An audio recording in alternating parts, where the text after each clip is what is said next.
pozdrav svima, dobrodošli u novi klip. Kao što ste vidjeli u naslovu, ovo je posljednji klip. Znači, ovo je posljednji klip. Bilo je stvarno super snimati.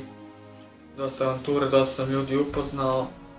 Ali eto, ovo je moralo da se desi.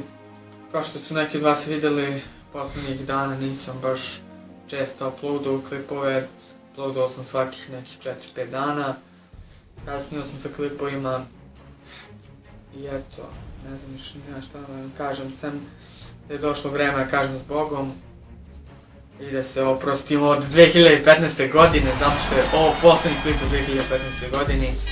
Nadam se da ste pomislili da prekidam s YouTube-om, pošto mi to bio cilj, da vi to pomislite, kapirate.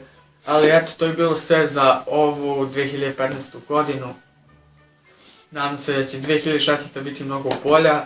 2015. smo skupili 5000, skoro oko 4000 subscribera, ali mislim da će u 2016. da ćemo mnogo više skupiti. I cilj mi je to da skupimo, nemam neku brojku, ali da što više skupimo vas pratioca i da što više zabavimo, da se što više zabavimo u snimanju klipova. Nadam se da ću u 2016. kupiti i bolju opremu, planiram uskoro mikrofon da kupim i eto, ne znam ja, svašta nešto još planiram. Nadam se da ću uspjeti sve to da ostvarim. Raspored klipova još nisam napravio, niti ne znam da li ću ga praviti, pošto ne mogu ništa da vam obećam.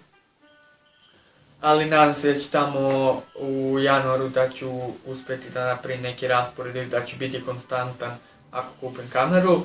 I evo, ovo je moja zaliha petardi za novu godinu, čije vidim da ih prodam.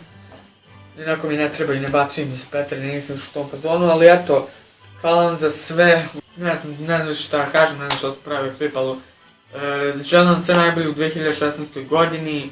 Mislim da će 2016. biti odlična godina za ovaj kanal.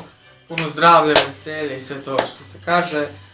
Znači, očekujte dosta novih serijala, dosta novih promjena na kanalu će biti, bar se nadam. Ne. Tukaj mu jebati mater bezobraznu. To je bilo sve za 2015. godinu. Mi se vidimo u nekom sljedećem klipu, a do sada pozdrav.